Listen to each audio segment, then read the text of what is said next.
Welcome to Circle C Farm, and welcome to one of our mobile coops that we have been preparing this morning to bring out 1,000 baby chicks this afternoon.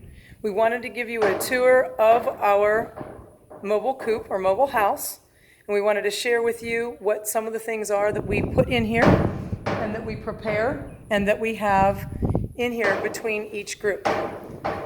So behind me, you're going to see that we have these very large feeders. Each one of these feeders holds about 300 pounds of rice. So that makes it nice and easy for those day-to-day events of just taking care of the poultry. Behind them, we have, or on the side, we have the dog waterers. You can get those at any livestock supply store.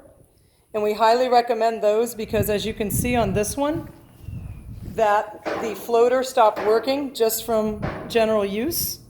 And as a result, we put in one of the other floaters. But the one that we have over here in the corner is the original one.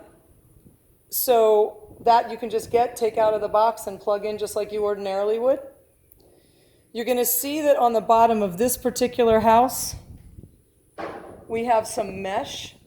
And the reason why we have some mesh is because we are bringing out small birds. It's a little smaller than we normally have. And as a result of that, we want to make sure that they stay in this particular house and they don't get out and become food for the aerial predators that we have. To make sure that they are safe, the other thing that the guys have done, our team, is put some additional dirt on the edges there so that the little chicks can't dig out or get out for the first several days that they're out here. We typically move our coops or our mobile houses every 2 days, and we do that because it keeps the fresh grass in the ground dry. It also allows for all of their farm love and their manure to go ahead and be utilized by the ground below as natural fertilizer. You can see here that we have one of our buildings. This is one of the buildings that survived from the hurricane. We lost 11 of our 14 buildings. So we're still in somewhat of recovery mode to some degree. So what we did is we converted one of our shop buildings on the property, and it's just a carport. So when people anticipate having to spend a lot of money, what you can do is take a metal building that you've got, or even a wood frame building, and do a conversion. And that's what we chose to do with this one. One of the things that you're also going to see on this particular building, which is consistent with our other buildings, is the fact that we've been very conscientious about welding the corners. And the reason why we've done that and we've welded the entire base is because when we move these buildings with the tractor, we do so in such a way that they are moved, they're slid, just like a sleigh is. So the reason why we do that is because we want to be able to make it as functional and as easy as possible to move the house, to move the buildings every 2 days.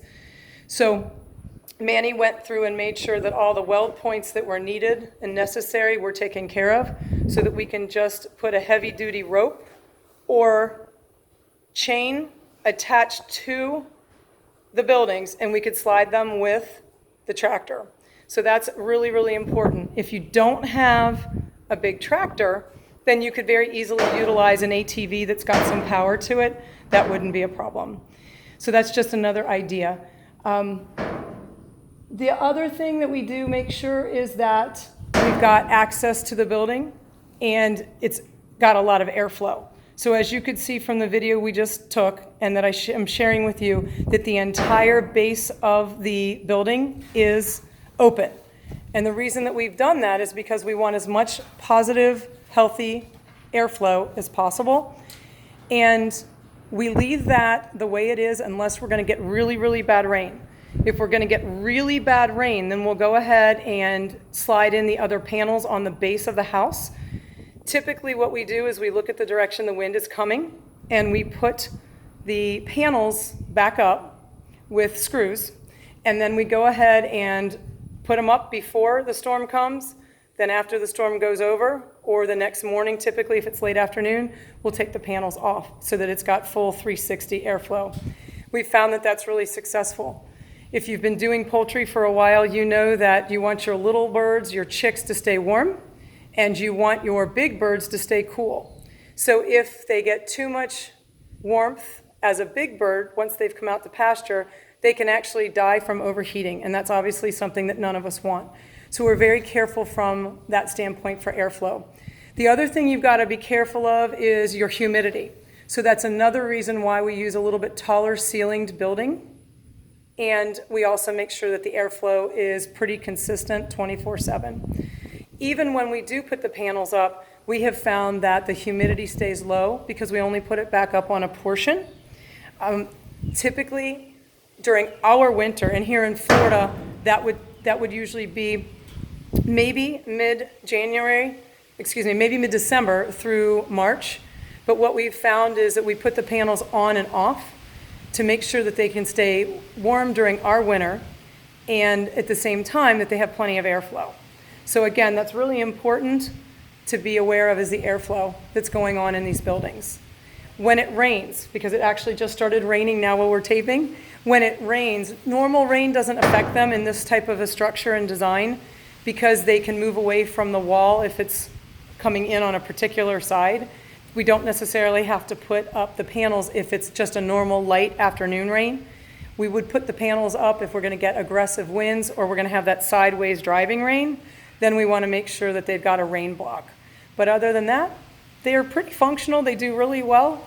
They love their automatic waterers, and the heavy-duty, high-capacity feeding containers that we have, since they hold several hundred pounds, it makes it a whole lot easier because then we're conscientiously taking care of the birds. We're not having to worry about toting rice back and forth to make sure that they have rice each and every day.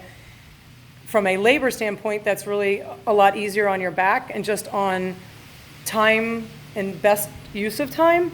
So I highly recommend a couple of high capacity, large quantity feeders. That'll make it a lot easier for you. No matter what you're feeding, it'll just make it easier. So I wanted to share with you one of our buildings. Not all of our buildings have the mesh on the side, just this one does, and it's because of the young chicks that we put out. As they get a couple more weeks larger, then we'll go ahead and transition them to one of our other houses that does not have any of the chicken mesh on the outside. But let me also address that, because if you do not have livestock guardian dogs or donkeys or something to help you with predation or the predators, whether they're coyotes, bobcats, aerial predators, then you really want to consider using a coop design that has the mesh around the outside. It'll make it a whole lot easier, and you'll be able to sleep at night knowing that, at least theoretically, unless it's a really, really steadfast coyote, that you should have no extra visitors in with your chickens at night. So thank you very much for joining us. If you have any questions, please feel free to send them through Facebook or an email, or even give us a quick call here at the farm. But we're happy to share some of the things that we've learned over the last several years, and we're happy to continue to be supportive of everybody who is looking to be farming poultry, whether it's on a small scale for yourself or whether it's on a little bit more of a upper scale, not so tiny just for your own freezer, maybe for you and your family. So again, thank you for joining us here at Circle C Farm, and this is one of our mobile houses and how we have it all set up. Have a great day.